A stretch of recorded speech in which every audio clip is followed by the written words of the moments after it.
जय मसीह सबैलाई। ल हुन्छ, हामी यो टेस्टिफाई सिरिजको आज अन्तिम सन्डे र नेक्स्ट विक हामी फेरि नयाँ सिरिज लिएर हामी विषयवस्तु लिएर हामी अध्ययन गर्नेछौँ परमेश्वरको वचन। र यो टेस्टिफाई सिरिज धेरै आशिषमय भयो हाम्रो लागि। अघि तपाईँहरूले टेस्टिफाई गर्दै हुनुहुन्छ होला, गवाई दिँदै हुनुहुन्छ होला अघि। अनि धेरै चुनौतीपूर्ण वचन मण्डलीलाई आइरहेको थियो यो टेस्टिफाई सिरिजबाट।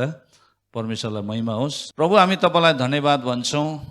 आज यो टेस्टिफाई सिरिजको अन्तिम दिन, अन्तिम हप्तामा हामी छौँ र प्रभु हामी तपाईँलाई धन्यवाद दिन्छौँ। तपाईँ परमेश्वरले मण्डलीलाई शक्तिशाली कुराहरू सिकाउँदै ल्याउनु भएको छ र प्रभु हामी प्रार्थना गर्छौँ तपाईँ परमेश्वरले हामीलाई निरन्तर सिकाइरहनु हुनेछ।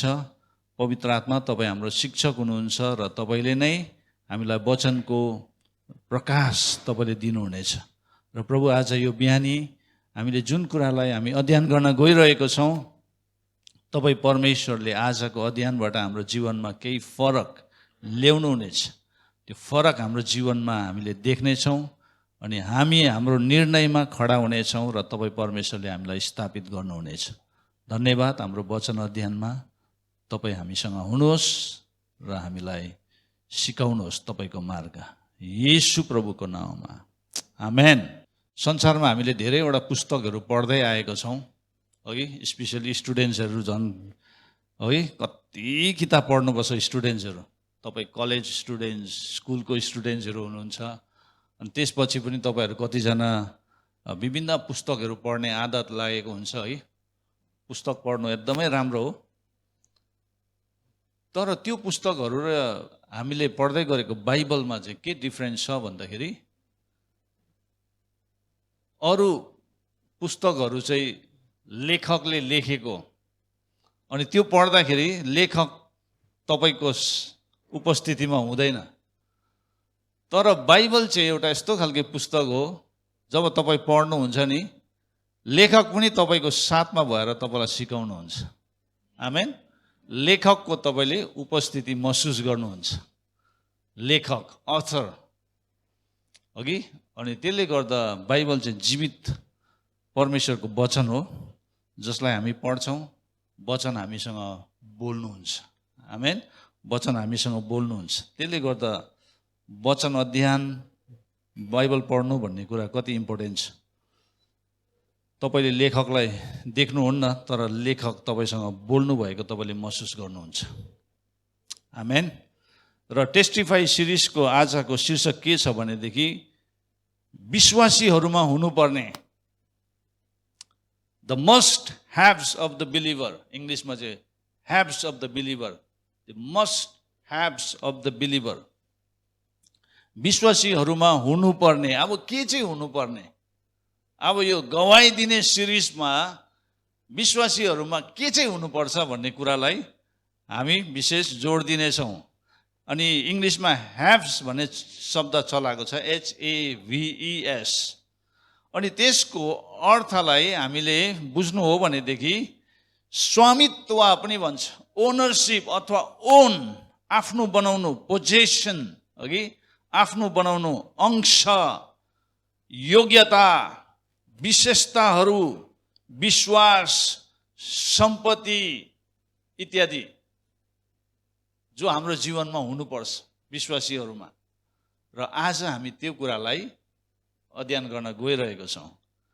ह्याभ्स, the must haves of the believer.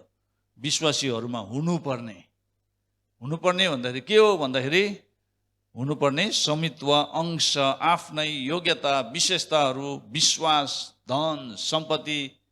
अब धन सम्पत्ति भन्दाखेरि संसारको धन सम्पत्ति होइन, आत्मिक धन सम्पत्ति है। अनि त्यो कुरालाई हामी हेर्नेछौँ। गलाती 1:11 देखि 24 पदलाई पढ्नेछौँ आजको हाम्रो प्यासेज। 11 देखि पौलको बोलावट। भाइ हो, तिमीहरूले यो जान भन्ने म चाहन्छु कि मैले प्रचार गरेको सुसमाचार मानिसको सुसमाचार होइन, किनकि मैले यो कुनै मानिसबाट पाएको होइन, न मलाई यो सिकाएको थियो, तर येशू ख्रीष्टको प्रकाशद्वारा मैले यो पाएको हुँ। यहुदी धर्ममा छँदा मेरो अघिको जीवनको विषयमा तिमीहरूले सुनेका छौ, कसरी मैले परमेश्वरको मण्डलीलाई भयानक रूपले सताए र त्यसलाई नाश गर्न खोजे। हाम्रो जातिमा मेरो दौतरकाहरू धेरैलाई उछिनेर म यहुदी धर्ममा अघि बढेको थिएँ र मेरो पिता पुर्खाको परम्परा म ज्यादै जोसिलो थिएँ। तर मेरो जन्म हुन अघि नै मलाई अलग गर्नुहुने र आफ्नो अनुग्रहद्वारा मलाई बोलाउनु हुने परमेश्वरलाई जब अन्य जातिहरूको बीचमा उहाँको प्रचार गर्नलाई आफ्ना पुत्र ममा प्रकट गराउनलाई उहाँलाई खुसी लाग्यो, तब मैले कुनै मानिसहरूसँग केही सल्लाह लिन। त्यहाँबाट 16-17 म पढ्छु। न त मभन्दा अघि प्रेरित हुनेहरू कहाँ म यरुसलेममा गएँ, तर तुरन्तै अरब देशमा गएँ र पछि दमस्कसमा फर्केर आएँ। तब 3 वर्षपछि केफाससँग भेट गर्न म यरुसलेम गएँ र उनीसँग 15 दिनसम्म बसेँ। तर प्रभुको भाइ याकुबलाई बाहेक अरू कुनै प्रेरितलाई मैले भेटिनँ। परमेश्वरको सामु म तिमीहरूलाई विश्वास दिलाउन चाहन्छु कि म जे लेख्दछु त्यो झुटो होइन। त्यसपछि म सिरिया र किलिकियाका इलाकातिर गएँ। त्यतिन्जेल यहुदीका ख्रिस्टका मण्डलीहरूले मेरो मुख देखेको थिएन। तिनीहरूले यतिसम्म मात्र सुनेको थियो कि अघि हामीहरूलाई सताउने मानिसले जुन विश्वास नाश गर्न खोजेको थियो, अहिले त्यसले त्यही विश्वास प्रचार गरिरहेछ। तिनीहरूले मेरो कारण परमेश्वरलाई महिमा दिए। आमेन। यहाँनिर पाउलको बुलाहट मात्रै होइन, पाउलको आइडेन्टिटीको बारेमा, पाउलको समित्व, अंश, योग्यता, विशेषताहरू, विश्वास, सबै कुरा त्यहाँनिर वर्णन गरेको छ। र आज हामी ख्रिस्टमा हुनेहरू, तपाईँ र मैले गवाई दिनु त पर्छ। त्यो हाम्रो के हो? परमेश्वरबाट पाएको आज्ञा हो। हामीले सुसमाचार प्रचार गर्नै पर्छ, गवाई दिनै पर्छ, अनि गवाई पनि बन्नुपर्छ भन्ने कुरालाई हामीले अस्तिको हप्तातिर जोड दिइरहेको थियौँ है। हामी टेस्टिमनी बन्नुपर्छ भन्ने कुरा। र गवाई दिनु, साक्षी बन्नु, प्रमाणित गर्नु, प्रमाणको रूपमा सेवा गर्न। अनि गवाई चाहिँ के हो भन्दाखेरि, टेस्टिमनी चाहिँ के हो भन्दाखेरि तपाईको विश्वासको सार्वजनिक पेशा हो। Public profession of your faith, testimony भनेको चाहिँ। अनि विश्वासीको लक्ष्य चाहिँ के हो? The goal of the believer, येशूलाई चिन्नु र अरूलाई येशू चिनाउनु। येशूलाई चिनेर मात्रै हुँदैन, येशूलाई चिनेर मात्रै हुँदैन, अरूलाई पनि येशू चिनाउनु पर्छ। अघि यदि तपाईँ मात्रै बाँचेर तपाईँले आफ्नो परिवार, आफ्नो मित्रहरूलाई, आफ्नो छिमेकीलाई तपाईँले बचाउनु भएन भने, येशू चिनाउनु भएन भने तपाईँले परमेश्वरको उद्देश्यलाई बुझ्नु भएन भनेर हामीले भन्नु सक्छौँ। हामी आफै बाँचेर मात्रै हुँदैन, हामीले अरूलाई पनि बचाउनु पर्छ। येशूले जसरी हामीलाई बचाउनु भयो त्यसरी नै हामीले पनि अरूलाई बचाउनु पर्छ। येशूमा हामी कसरी बाँच्यौँ भन्दाखेरि हामीले सुसमाचार कसैबाट सुनेको थियौँ, अनि विश्वास चाहिँ सुनाइबाट आउँछ भनेर बाइबलले भन्छ। अनि जसले मलाई सुसमाचार सुनायो, अहिले त्यो व्यक्ति अहिले यहाँ हुनुहुन्न, अमेरिकामा छ है, कोही उता नागाल्यान्डतिर छ। मलाई सुसमाचार सुनाउने मेरो मित्रहरू, जसद्वारा मैले येशूलाई चिन्ने मौका पाएँ। त्यहाँबाट म त्यतिकै बसिनँ, त्यहाँबाट मैले येशूको सन्देश बोकेर म विभिन्न ठाउँहरूतिर येशूको सुसमाचार प्रचार गर्न, मानिसहरूलाई येशूको बारेमा बताउन, चिनाउन, अहिले पनि हाम्रो जीवनमा त्यो कार्य भइ नै रहन्छ। तर कतिजना यस्तो छ, आफू बाँचे अब भइहाले, म स्वर्ग जाने, मैले टिकट पाइहालेँ, अब मलाई अरू चाहिँदैन भने जस्तै प्रकारले जीवन जिइरहेको हुन्छ कि त्यो होइन। हाम्रो लक्ष्य, विश्वासीको लक्ष्य चाहिँ के हो? ख्रिस्टलाई चिन्ने र उहाँलाई चिनाउने। युथ टु द मिसनको एउटा उनीहरूको मिसन स्टेटमेन्ट छ। त्यो चाहिँ के भन्छ? To know God and to make him known to others भनेर लेखेको छ। म डिसाइपलसिप ट्रेनिङ स्कुलमा जाँदाखेरि फर्स्ट टाइम म त्यहाँ पस्दाखेरि उनीहरूको त्यो बोर्डमा लेखेको छ, to know God and to make him known to others भनेर। त्यो स्टेटमेन्टले मलाई धेरै छुयो है, त्यो सत्य हो। अनि आज विश्वासीको लक्ष्य चाहिँ के रहेछ अरे भन्नुहोस् त? येशूलाई चिन्नु अनि अरूलाई येशू चिनाउनु। भन्नुहोस् न तपाईँको छेउमा बस्ने मित्रलाई, भन्नुहोस् त, येशूलाई चिन्नु र अरूलाई येशू चिनाउनु। आमेन। येशू त चिन्नु भयो नि, अब चिनाउनु हुँदैछ के त? प्रश्न गर्नुहोस् आफैले आफूलाई, चिनाउँदैछु कि चिनाएको छुइनँ भनेर है। हामीले हाम्रो लक्ष्यलाई बिर्सिनु हुँदैन।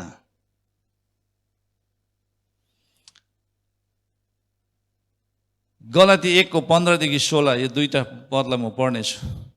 तर म जन्मनुभन्दा पहिला नै परमेश्वरले मलाई छान्नुभयो। अघि हामीले गाना पनि गाउँदै थियौँ नि है, गाना पनि गाउँदै थियौँ, को छ र मुक्तिको उमङ्ग ल्याउने भने। त्यहाँ भनेछ होइन, परमेश्वरले चाहिँ मलाई चाहिँ यो संसारलाई बनाउनुभन्दा पहिलाबाटै चुन्नु भएको भन्ने कुरो यहाँनिर भनेछ। म जन्मनुभन्दा पहिला नै परमेश्वरले मलाई छान्नुभयो र उहाँको अद्भुत अनुग्रहद्वारा मलाई बोलाउनु भयो। तब उहाँले आफ्नो पुत्रलाई प्रकट गर्न उहाँलाई खुसी तुल्यायो, ताकि म अन्य जातिहरूमा येशूको बारेमा सुसमाचार प्रचार गर्न सकौँ। अगस्टिनले, अस्ति मैले एउटा स्टेटमेन्ट दिँदै थिएँ नि है, अगस्टिनले के भनेछ? स्टिफनसले पाउलको लागि प्रार्थना नगरिदिएको भए पाउल बाँच्ने थिएन, अनि पाउल नबाँचेको भए हाम्रो न्यू टेस्टामेन्ट बाइबलको आधी भाग त्यहाँनिर हुने थिएन होला जस्तो लाग्छ। अनि अहिले चर्चलाई बेसी इन्सपायर गर्ने प्रेरणा दिएको पाउलको पत्रहरूबाट, प्राय जस्तो पाउलको पत्र पढेर मान्छेहरू लाइफ चेन्ज भएको छ। बुझ्नु हुँदैछ? डाइरेक्ट रेभलेसन फ्रम गड, परमेश्वरबाट सिधै आएको प्रकाश, येशू स्वयंले दिनुभएको प्रकाश पाउललाई। अघि हामीले पढ्दै थियौँ है। अनि पाउलले येशूलाई अरूद्वारा चिनेको होइन है प्रिय, येशूलाई चाहिँ फेस टु फेस देखेर अनि त्यो प्रकाशमा चाहिँ पाउल बढेको। येशूले सिकाउनु भएको पाउललाई। कतिजना चाहिँ हामीले के भन्नु, अरूको प्रकाशमा हामी ज्यादा जस्तो के हुन्छ, निर्भर हुन्छ। अरूले पाएको प्रकाशमा हामी जिउने कोसिस गर्छौँ। अरूले गरेको अनुभवमा हामीले पनि त्यही अनुभवलाई लिने कोसिस गर्छौँ। हाम्रो आफ्नो अनुभव हुनुपर्छ, आफ्नो पर्सनल रिलेसनसिप, पर्सनल एक्सपिरियन्स भन्ने कुरा चाहिँ हामीले हाम्रो जीवनमा गर्नुपर्छ। अनि पाउलको जीवनमा चाहिँ उसको व्यक्तिगत अरू चेलाहरूमा उनीहरूले फिजिकली येशू ख्रिस्टसँग उनीहरूले अनुभव गरेको थियो होइन। 12 जना चेला येशू सँगसँगै 3 वर्ष हिँडेको, तर पाउल येशूसँग हिँडेको थिएन। तर उसँग येशूको जमघाट भएपछि लाइफ चेन्ज भयो र येशू स्वयंले नै पाउललाई प्रेरित हुनको लागि बोलाउनु भयो भन्ने कुरालाई यहाँनिर भनेछ। म जन्मनुभन्दा पहिला नै परमेश्वरले मलाई छान्नुभयो, उहाँको अद्भुत अनुग्रहद्वारा मलाई बोलाउनु भयो भनेर त्यहाँनिर पाउलले भनेको कुरा हामी देख्छौँ। अघि पहिलो हामीमा हुनुपर्ने पहिलो कुरा चाहिँ के हो भन्दाखेरि चिनारी आइडेन्टिटी भन्नुहोस् त। म को हो भन्ने कुरा मैले जान्नु पर्छ, मलाई थाहा हुनुपर्छ। आज आइडेन्टिटी इस्यु छ संसारमा, चिनारी पहिचानको ठुलो मुद्दा छ। कतिजना अहिलेको यो जेनेरेसनमा छोराहरूले पनि म छोरा हो भनेर चिन्नु छोडिसकेको छ। म म त छोरी जस्तै पो छु त, मेरो हिँडाइ पनि छोरीको जस्तै छ, अनि लुगा पनि त्यस्तै लगाउँछ, बोली पनि त्यस्तै। कतिजना छोरा हुँदा पनि छोरी हुनुको लागि है सर्जरीहरू गरेर किसिम गर्छ टेक्नोलोजीको सहायताद्वारा। छोरीले छोरा हो भनेर आफूलाई सोचेको हुन्छ। आइडेन्टिटी क्राइसिस अहिलेको संसारमा पहिचान चिनारीको धेरै ठुलो मुद्दा अथवा समस्या भइरहेको छ। भेरी स्याड, दुःख लाग्दो कुरा हो। अनि आज क्रिस्चियनहरू पनि कतिपल्ट हलिउड र बलिउडले उडाइ लगेको छ। बतासैले उडाइ लग्यो भन्छ नि, हलिउड र बलिउडले उडाइ लगेको छ क्रिस्चियनहरूलाई पनि। माया लाग्दो कुरा। ऐनामा यस्तो हेर्छ, आमा म त फल्ना जस्तो पो देख्छु त। फेरि कुन चाहिँले साइडबाट भनिदिन्छ कि आमा तपाईँ त यस्तो पो छ त भने, भाइ त झन्डै झन्डै फल्ना जस्तो पो देख्छ त भन्दाखेरि आमा त्यो भाइ गएपछि दाजु ऐनामा हेरेर आमा साँच्चै हो के हो, साँच्चै म त्यस्तो देख्छ भनेर आफूसँग बोल्दै गरेको हुन्छ ऐनामा हेरेर। बहिनीहरू पनि त्यस्तै, तपाईँलाई त साइडबाट त यस्तो पो देख्छ त, हो र? त्यतिखेर त होइन होला है भन्छ। त्यहाँबाट गइसकेपछि ऐनामा गएर साँच्चै साँच्चै हो के हो, अहिले त झन् सेल्फी हानेर आम्मामा साँच्चै म त्यस्तै देख्छु क्या भनेर सेल्फी हानेर हो। Identity crisis. तपाईँ को जस्तो हुने कुरामा बढिरहनु भएको छ। तपाईँलाई कसले चाहिँ प्रभाव पारेको छ जीवनमा।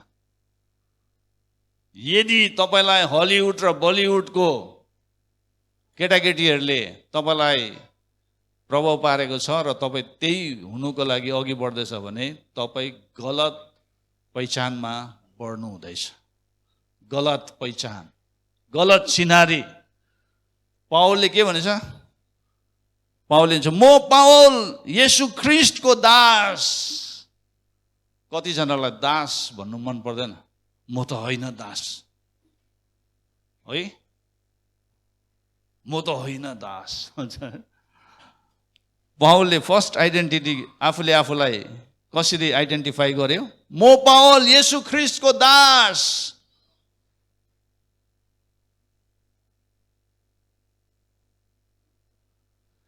प्रेरित हुनलाई बोलाएको परमेश्वरको त्यस सुसमाचारको निम्ति अलग गरिएको हुँ। He knew his identity. He knew his calling. धेरैचोटि मान्छेले ऊ को हो भन्ने कुरालाई चिनेकै हुँदैन। फर्स्ट अफ अल उसले म को हुँ भन्ने कुरालाई बुझेकै हुँदैन, जानेकै हुँदैन। अनि मलाई यो हिब्रूको 11 अध्याय पढ्दाखेरि त्यहाँ मोसाले भनेको कुरा साह्रै मनपर्छ हौ। मोसाले के भनेछ? 11को 24देखि 27सम्म म पढ्नेछु। त्यहाँ भन्छ, जवान भएपछि विश्वासद्वारा मोसाले फारोकी छोरीका छोरा कहलाइन इन्कार गरे भनेछ। इन्कार गर्यो, म चाहिँ यो फारोको छोरीको छोरा होइन म भनेर उसले जवान भएपछि भनेछ। अब सानो सानो नानीहरूलाई त के हो तर जवान भएपछि उसले आफ्नो आइडेन्टिटीलाई चिन्न थाल्यो। उसले आफ्नो चिनारी पहिचान, म चाहिँ यो मिस्री होइन, म यो फारोको सन्तान होइन भनेर उसले चिन्नु थाल्यो। पापको क्षणिक सुख भोग्नुभन्दा बरु परमेश्वरको मानिसहरूसँग थिचोमिचोमा पर्न तिनले रोजे र मिश्र देशको धन सम्पत्ति भन्दा ख्रीष्टको निम्ति निन्दित हुन तिनले मूल्यवान सम्पत्ति ठाने। आमेन। सम्पत्ति चाहिँ के रहेछ? ख्रीष्टको निम्ति मूल्यवान सम्पत्ति हुन उसले ठाने। किनभने तिनले आफ्नो दृष्टि इनामतिर लागेको थिए। इनामतिर, रिवार्डतिर। उसले आफ्नो आँखा चाहिँ इनामतिर। तपाईँ र मेरो आँखा कुन कुरातिर छ? परमेश्वरबाट पाउने इनामतिर छ क्या त हाम्रो आँखा? इनामतिर उसले आफ्नो दृष्टि लगाएको थियो। र राजाको क्रोधसँग नडराएर विश्वासद्वारा तिनले मिश्र देश छोडे, किनकि अदृश्य हुनुहुनेलाई देखे झै गरी तिनी स्थिर रहे भनेछ। आमेन। साह्रै उत्साहित वचन। यो वचनले चाहिँ के बताउँछ भन्दाखेरि मूसाले पनि आफ्नो आइडेन्टिटीलाई चाहिँ ऊ को हो भन्ने कुरालाई चाहिँ जवान अवस्थामा उसले चिन्यो। आमेन। अहिलेको जवानहरूलाई आफ्नो आइडेन्टिटीको बारेमा थाहा छैन। अहिलेको जेनेरेसन जीलाई आइडेन्टिटी क्राइसिस छ। उनीहरू है छोरी भएर जन्मियो भने पनि होइन म छोरै हो भन्छ, अझ छोरा भएर जन्मियो होइन म छोरी भन्ने त्यो प्रकारको क्राइसिस।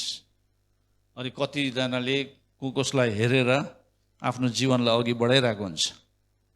अब कतिजनाले बलिउड हलिउडको एक्टर एक्ट्रेसहरूलाई हेरेर जिउँदै गरेको हुन्छ, तिनीहरू मर्दाखेरि कतिले सुसाइड पनि गर्छ। त्यस्तो घटना घटेको छ। चिनारी, हाम्रो पहिचान कुन कुरासँग बनिँदैछ? हामी कुन कुरासँग हामी के हुँदैछौँ? आइडेन्टिफाई गर्दैछौँ। कुन कुरासँग आफूलाई परिचित गर्दैछौँ? त्यो धेरै इम्पोर्टेन्ट कुरा छ। जब मूसा हुर्किँदै थिए, मूसाले सबै प्रश्नहरू सोधे। जस्तो यो जीवनमा सोध्ने 3वटा प्रश्नहरू छ। म को हुँ? Who am I? अर्को प्रश्न, म कहाँबाट आए? मेरो ओरिजिन कहाँ हो? म कहाँबाट आए? मेरो उत्पत्ति कहाँबाट भयो भने जस्तो होइन, ओरिजिन चाहिँ के हो भन्ने कुरा। अनि अर्को चाहिँ मेरो जीवनको उद्देश्य के हो? मेरो जीवनको उद्देश्य के हो? फर्स्ट अफ अल हामीले म को हुँ भन्ने कुरालाई बुझेको छैन भने म कहाँ आएँ भन्ने कुरा त अब त्यो त प्रश्नै नगरौँ। अनि उसले जीवनको उद्देश्य पनि बुझेको छ भनेर हामीले भन्नु पनि सक्दैन। फर्स्ट एन्ड फरमोस्ट थिङ चाहिँ मान्छेले, हामी प्रभु पाएपछि चाहिँ हामीले म को हुँ भन्ने आफ्नो पहिचान थाहा गर्नुपर्छ। आफ्नो चिनारीलाई थाहा गर्नुपर्छ। आफ्नो चिनारी थाहा छैन भनेदेखि, आफ्नो पहिचानको बारेमा थाहा छैन भने ऊ कहाँबाट आएको उसलाई त्यो पनि थाहा हुँदैन। अनि उसको उद्देश्य के हो जीवनको भन्ने त्यो पनि उसलाई थाहा हुँदैन। त्यसले गर्दा हामीले आफूलाई प्रश्न गर्नुपर्ने कुराहरू छ। दोस्रो, हामीमा हुनुपर्ने दोस्रो विशेषता अथवा गुण अथवा सम्पत्ति चाहिँ के हो भन्दाखेरि, मलाई थाहा हुनुपर्छ कि म परमेश्वरबाट बोलाएको हुँ। आमेन। हामीलाई थाहा हुनुपर्छ we are called by God. हामीलाई परमेश्वरले बोलाउनु भएको। यो संसारको जग बसाल्नुभन्दा पहिलाबाट नै परमेश्वरले हामीलाई बोलाउनु भएको। एफिसी 1:4 के भन्छ? उहाँको सामुने पवित्र र निष्कलङ्क हौ भनेर संसारको उत्पत्ति भन्दा अघिबाटै उहाँले हामीलाई चुन्नुभयो। यिर्मया 1:5 के भन्छ? मैले तँलाई गर्भमा रच्नु भन्दा अघि नै तँलाई चिनिसकेको थिएँ। तँ जन्मनुभन्दा अघि नै मैले तँलाई अलग गरेँ। मैले तँलाई जाति जातिहरूको निम्ति एक अगमवक्ता नियुक्त गरेँ। परमेश्वरले हामीलाई बाई मिस्टेक बनाउनु भएको होइन। कतिजनाले भन्ने गर्छन् है, म त बाई मिस्टेक जन्मिएछ नि हौ। परमेश्वरले बाई मिस्टेक जन्माउनु भएको होइन। हुनसक्छ तपाईँको बाउ र आमाको एउटा नराम्रो सम्बन्धमा जन्मेको पनि हुनसक्छ, तर परमेश्वरले त्यो पहिल्यै प्लान गरिसक्नु भएको हो। त्यसले गर्दा हामी जस्तै अवस्थामा जन्मे तापनि we have to be thankful to God. किनभने परमेश्वरले त्यो अवस्थामा जन्मेको मान्छेहरूलाई एउटा शक्तिशाली गवाईको रूपमा उहाँले चलाउनुहुन्छ। आमेन। त्यसले गर्दा हामीले यो कुरालाई थाहा गर्नुपर्छ। We are called by God. हामीलाई परमेश्वरले बोलाउनु भएको, चुन्नु भएको, अनि हामीलाई थाहा हुनुपर्छ। अर्को कुरा, तेस्रो, I must know Christ for myself. म आफैले ख्रिस्टलाई चिन्नुपर्छ।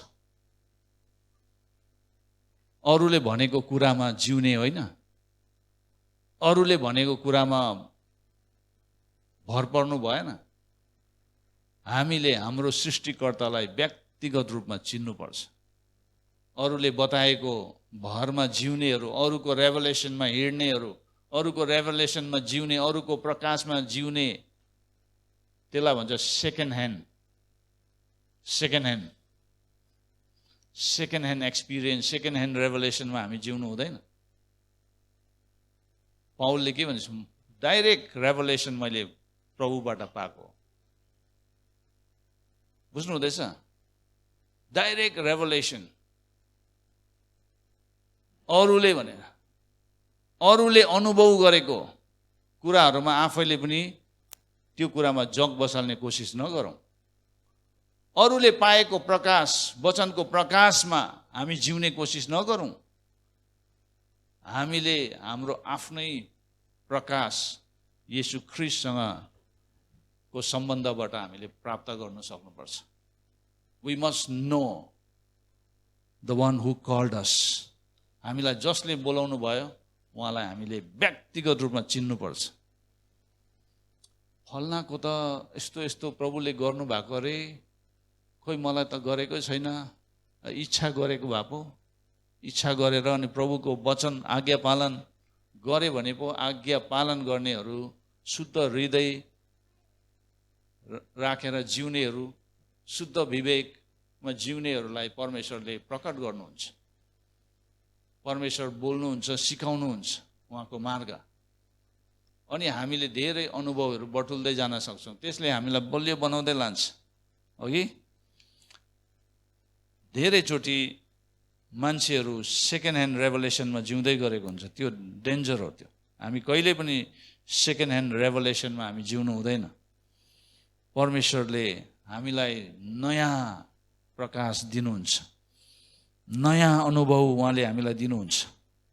मैले प्रचार गरेको सुसमाचारको सन्देश केवल मानव तर्कमा आधारित छैन। यो मैले ट्रान्सलेट गरेको गलाती 1:11-12 हामीले नेपाली ट्रान्सलेसनमा अघि हामीले पढ्यौँ र यो चाहिँ NIV भर्जनबाट मैले ट्रान्सलेट गरेको नेपालीमा।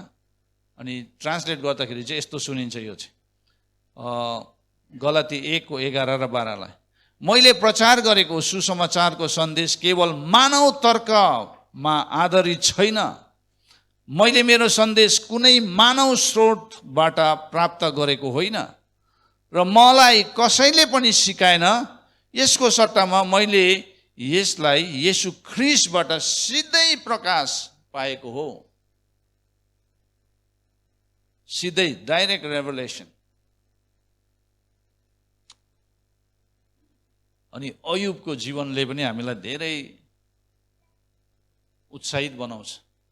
अघि अनि अयुबको 42:5-6 अयुबले के भनेको छ, यो 42:5 र 6 पढ्नुहोस्। मेरो कानहरूले तपाईँको बारेमा सुनेको मात्र थिए। यो अन्तिम भाग हो। यो एकदम लास्ट च्याप्टरमा आएर अयुब एकदमै पेलिएर गयो, धेरै कष्ट भोग्यो अयुबले। है, अयुबले जस्तो कष्ट कसले भएछ होला, भोगेको छ होला।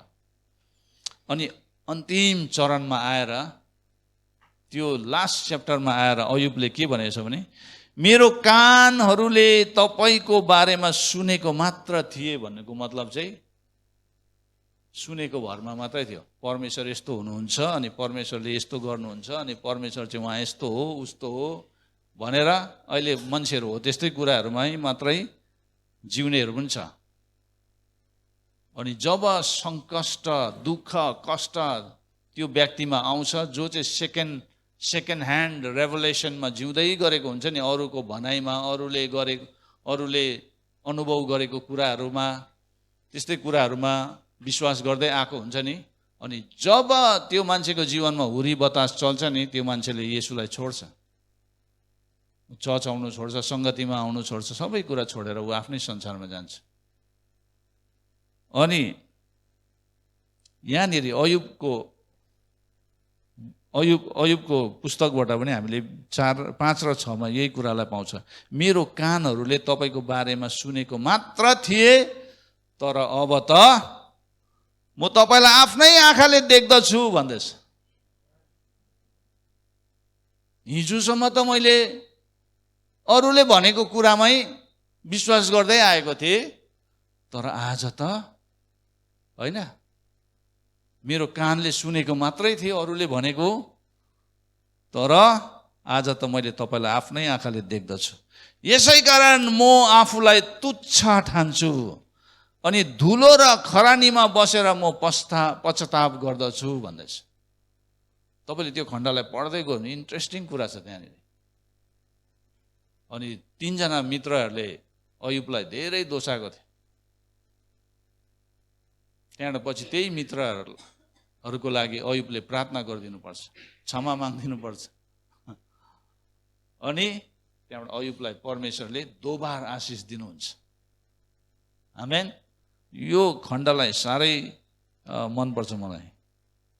मेरो कानहरूले तपाईको बारेमा सुनेको मात्र थिए, तर अब त म तपाईलाई आफ्नै आँखाले देख्दछु। मेरो अनुभवमा मेरो छोराहरू जिउनु हुँदैन। मेरो रेभलेसनमा, मैले पाएको रेभलेसनमा मेरो छोराहरूको जग बसाल्नु हुँदैन। मेरो छोराहरूले आफ्नै रेभलेसन परमेश्वरबाट पाउनुपर्छ अनि उनीहरूले व्यक्तिगत रूपमा परमेश्वरलाई चिन्नुपर्छ। अनि त्यो कुराले मात्रै उनीहरूलाई बलियो बनाउँछ। मेरो अनुभवमा तिनीहरूले फाउन्डेसन बनाउनु थाले भने कल्याप्स हुन्छ, धेरै लामोसम्म जानु सक्दैन। किनभने जब सङ्कष्ट आइपर्छ, दुःख कष्ट आइपर्छ, त्यतिखेर त्यो व्यक्ति उभिनु सक्नुपर्छ। अनि ऊ उभिनु कतिखेर सक्छ भन्दाखेरि जब उसले परमेश्वरलाई व्यक्तिगत रूपमा चिनेको छ, अनुभव गरेको छ अनि देखेको छ। आमेन। यहाँनिर अयुबको अगाडि परमेश्वर डङ्गै उभिएर देखेको होइन। He knew in his spirit परमेश्वर चाहिँ कसरी देखा पर्नुहुन्छ। उहाँ हुरी बतासमा पनि देखा पर्नुहुन्छ। उहाँ हरेक स्थिति परिस्थिति भएर जाँदै गर्दाखेरि पनि उहाँ हामीसँग हुनुहुन्छ भन्ने कुरालाई हामीले थाहा गर्नु सक्नुपर्छ। We must know। हामीलाई थाहा हुनुपर्छ। अनि त्यसरी अयुबले कानले मात्रै सुनेको थियो, तर त्यस दिन उसले आफ्नै आँखाले देखे भनेर भन्दैछ। त्यसले गर्दा हाम्रो आफ्नो अनुभव हुनुपर्छ। हामीले आफ्नै प्रकाश पाएको हुनुपर्छ।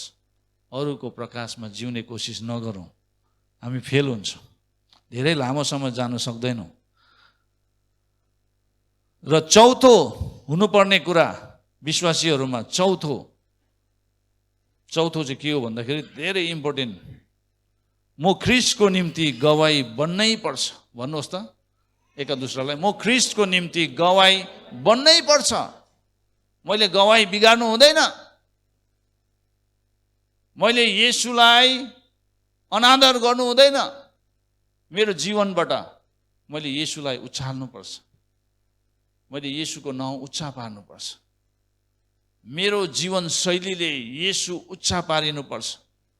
येशूको नाउँको चर्चा हुनुपर्छ। जसरी पाउलले गलाती 1:24 भनेछ, तिनीहरूले मेरो कारण परमेश्वरलाई महिमा दिए भनेछ।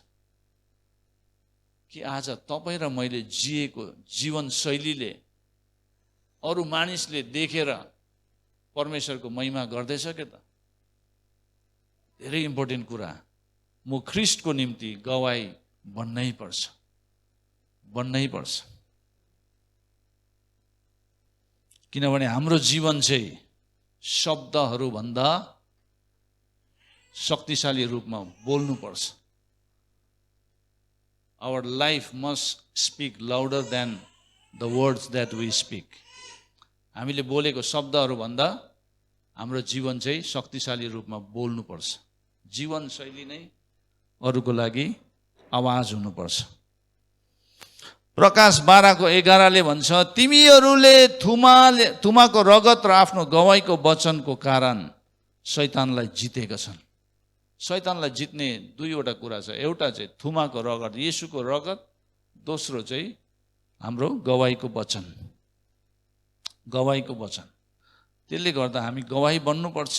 ख्रीष्टको निम्ति हामी गवाही बन्नै पर्छ। बनेनौँ भने हामीले शैतानलाई जित्न सक्दैनौँ। शैतानलाई जित्नु चाहिँ येशूको रगत र हाम्रो जीवन गवाही। आमेन। र पहिलो पत्रुस 2:18 देखि 22 पढेर म अन्त गर्नेछु। कमारा हो, कमारा भन्ने शब्द त्यहाँ चलाएको छ पत्रुसले। त्यो कतिजना मालिकहरूको अधीनमा बसेर काम गर्नेहरूलाई कमारा भन्छ। त्यो टाइममा धेरै त्यस्तो है स्लेब्सको टाइमहरू, स्लेभरीको टाइमहरू थियो र सम्पूर्ण आदरपूर्वक आफ्ना मालिकहरूको अधीनमा बस भन्दैछ। त्यसले गर्दा तपाईँहरू कतिजना काम गर्ने इम्प्लोइजहरू हुनुहुन्छ, तपाईँ आफ्नो मालिकको अधीनमा रहेर काम गर्नु सिक्नुपर्छ। यदि सिक्नु भएन भने आशिष हुँदैन। तर यहाँ के भनेछ, अधीनमा बस, तिमीहरू माथि दयालु र भला हुनेहरूको अधीनमा मात्र होइन भनेछ। जसले तपाईँलाई राम्रो गर्छ, दया देखाउँछ, भला गर्छ, त्यसको अधीनमा मात्रै बस्ने होइन, तर जो त्यहाँ अर्को भनेछ, तर निर्दयीहरूको अधीनमा पनि।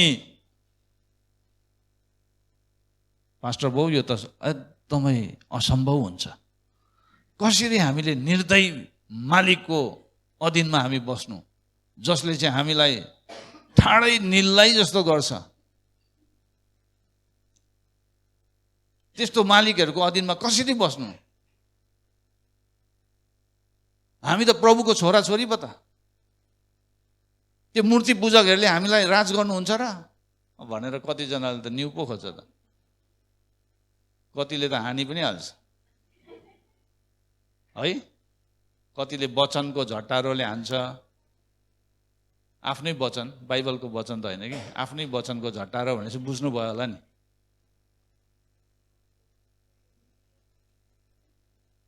त्यो वचनको झट्टारोले हान्दाखेरि कस्तो चाहिँ हुन्छ। हामीले येशू ख्रीष्टलाई चाहिँ कम्ती माथि उचालेको हुँदैन है त्यतिखेर हो। यो मान्छे त होम चर्चमा जाने विश्वासी भन्दै थियो, क्रिस्चियन भन्दै थियो, हेर्नु त यस्तो मुखबाट शब्दहरू निकाल्यो। अनि क्रिस्चियनहरूले यसरी बोल्छ र भनेर त्यो मालिक पनि छक्कै पर्छ। भोलि ड्युटी आउँछु भनेर आउँदैन, फोन पनि गर्दैन, फोन पनि अफ गरेर राखिदिन्छ। मालिकले फोन गर्दाखेरि फोनै उठाउँदैन, अफ, मोबाइल स्विच अफको स्विच अफ। अचानक एक हप्तामा त कुन चाहिँ पार्लरमा जोइन गरे अरे, कुन चाहिँ होटलमा जोइन गरे अरे भनेर सुन्छ। अनि त्यो मालिकले होम चर्चमा जाने विश्वासी त्यही हो। पत्रुसले कति मजाले भनेको छ, गवाही बन्नु, गवाही बन्नु। गवाही बन्नु सजिलो छैन मित्र हो। म पहिला कर्पोरेटमा काम गर्दाखेरि, कर्पोरेट इन्डस्ट्रीमा काम गर्दाखेरि कोही बेला म्यानेजरले राति बोलाउँथ्यो, गाडी पठाउँथ्यो, आज एकदम इमर्जेन्सी परेको छ, आउनु पर्यो भनेर। जानै पर्छ। अनि हो त्यसरी एक्स्ट्रा माइल भन्छ त्यसलाई चाहिँ है। अनि त्यसरी जाँदा गर्दा अनि मालिकले एक दिन उसको हृदयमा त्यो व्यक्तिलाई अटाउँछ। अनि त्यो व्यक्तिको बारेमा मालिकले सोच्नु थाल्छ, यसलाई चाहिँ मैले स्यालेरी बढाइदिनुपर्छ, यसलाई चाहिँ मैले प्रमोसन गराउनुपर्छ, किनभने यसले हरेक स्थिति परिस्थितिमा मलाई साथ दिएको छ। यो चाहिँ साँचो क्रिस्चियन रहेछ।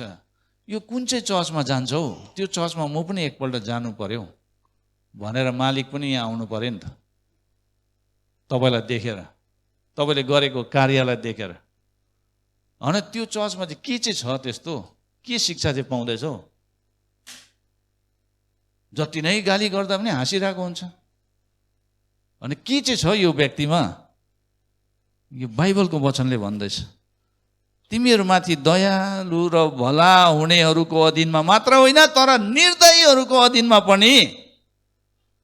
परमेश्वरलाई सम्झेर कुनै मानिसले अन्यायपूर्ण कष्ट सहन्छ भने त्यो परमेश्वरमा प्रशंसनीय छ भनेछ। वर्दी टु बी प्रेज। बुझ्नु हुँदैछ? अन्यायपूर्ण कष्ट, अलि मान्छेहरूले अन्यायपूर्ण कष्ट सहनै सक्दैन। यो जेनेरेसन जीले त झन् अलिकति गाली गरिदियो भनेदेखि झन् कति त सुसाइड गरेर मर्नेहरू पनि छ। भेरी डेन्जरस जेनेरेसन हाम्रो अगाडि छ। पहिला त हाम्रो बाउहरूले हामीलाई त हल्लुडले कुटेको। हल्लुड भने थाहा छ? होलो जोत्दाखेरि त्यो जुवामा बान्छ नि त्यो भैँसीको छाला, त्यतिखेर त बेल्ट त भेट्दैन थियो। अब थियो होला बेल्ट, तर अब बेल्ट नभेटेको अब एकैचोटि उयसबाट के अरे खेतबारीबाट आउँदाखेरि त हल्लुड त हुन्छ हातमा, हल्लुडले दिन्थ्यो नि। आम्मा।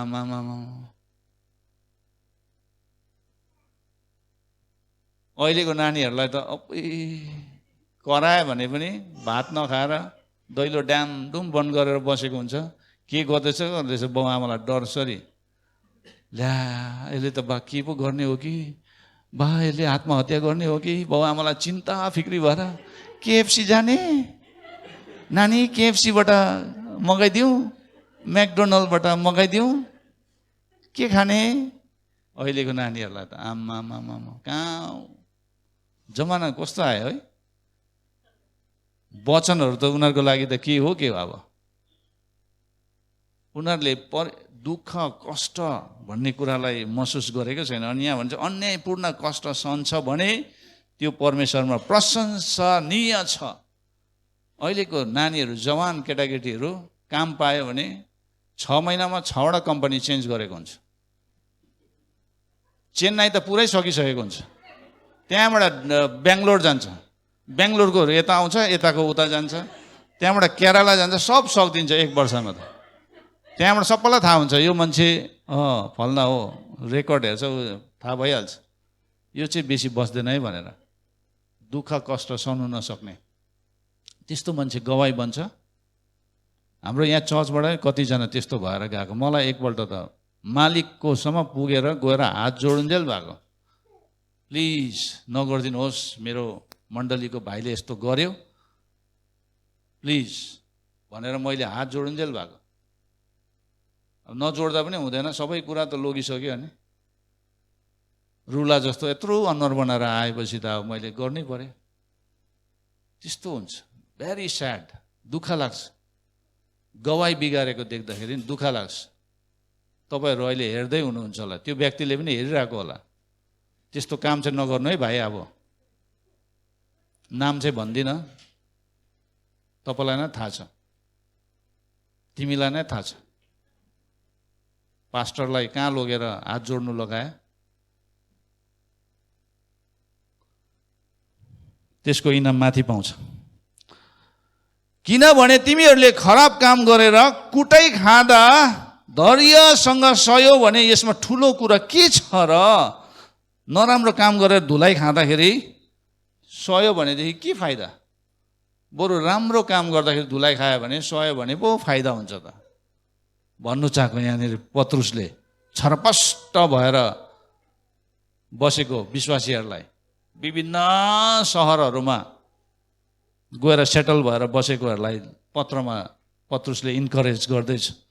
तर तिमीहरूले असल गरेर पनि दुःख भोग्नु पर्दा धैर्यसँग सन्छौ भने यो परमेश्वरमा ग्रहण योग्य हुन्छ। आमेन।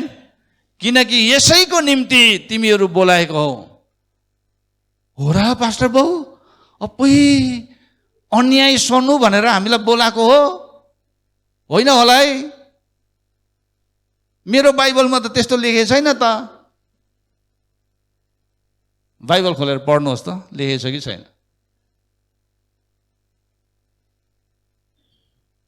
दुःख कष्ट सहनुको लागि हामीलाई बोलाएको छ।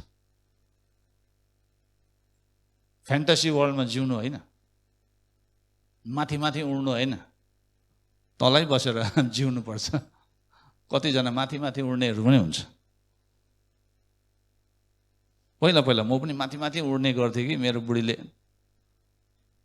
तल तल माथि होइन तल पास्टर नि आमाले त्यही हो प्रभुले दिनुभएको सहयोगीले चाहिँ बेला बेला चाबी लगाउँछ है किनकि यसैको निम्ति तिमीहरू बोलाएको हौ ख्रीष्टले पनि तिमीहरूको निम्ति कष्ट भोग्नु भयो अब हामीलाई बनाउनु हुने सृष्टिकर्ता परमेश्वरले त हाम्रो खातिर उहाँले कष्ट सहनु भयो भोग्नु भयो उहाँ मृत्यु समय पनि उहाँ बोल्नु भएन क्रुसमा चढुन्जेलसम्म उहाँले एउटा शब्द बोल्नु भएन मारिन लगेको थुमा जय है फिलिपी 2 अध्यायमा त्यहाँ लेखिएको छ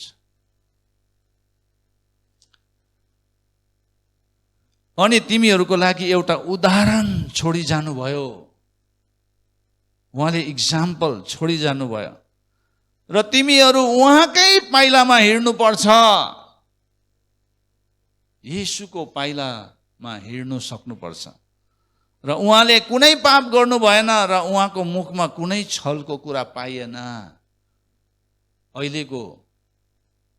अहिलेको मान्छेहरूलाई एउटा शब्द भन्यो भने 20 वटा शब्द हान्छ रेट अफ स्पिच पनि भेरी फास्ट हुन्छ बुझ्नै गाह्रो हुन्छ के भने बडररङ्गै दिन्छ एकैचोटि 20 वटा शब्द एकैचोटि मान्छे ठहरै जान्छ त्यस्तो खालको शब्द बोल्छ अनि त्यहाँनिर हामीले येशू ख्रीष्टको निम्ति गवाई बन्नु सक्छौँ के त चौथो पोइन्ट चाहिँ के हो हामी येशू ख्रीष्टको निम्ति गवाई बन्नै पर्छ भन्नुहोस् त गवाई बन्नै पर्छ अब म काम गर्ने ठाउँमा म गवाई बनेरै छोड्छु यो तपाईले निर्णय गर्नुहोस् परमेश्वरले तपाईलाई उठाउनुहुन्छ उच्च पार्नुहुन्छ सहनुपर्छ दुःख कष्ट हामी गवाई बन्नुपर्छ गवाई बन्नु सजिलो छैन we must pay the price हामीले मूल्य चुकाउनु पर्छ हुन्छ हामी सबैजना आफ्नो स्थानमा खडा हुनेछौँ र आज हामीले 4 वटा पोइन्टलाई हामीले हेर्यौं हामी को हौं भन्ने कुरालाई हामीले बिर्सिनु हुँदैन फर्स्ट एन्ड फरमोस्ट थिङ हामीले चिन्नु पर्ने आफैलाई हो हामीले आफैलाई चिन्नु पर्छ चिनेन भने हुँदैन हामीले आफैलाई चिन्नु पर्छ अनि हामीलाई थाहा हुनुपर्छ हामी बोलाएकोहरू परमेश्वरले बोलाउनु भएको अनि हामीले व्यक्तिगत रूपमा येशू ख्रीष्टलाई चिन्नुपर्छ म आफैले मेरो निम्ति ख्रीष्टलाई चिन्नुपर्छ अनि चौथो कुरा हामी गवाई बन्नै पर्छ अनि मात्रै हामीले टेस्टिफाई गर्न सक्छौं आमेन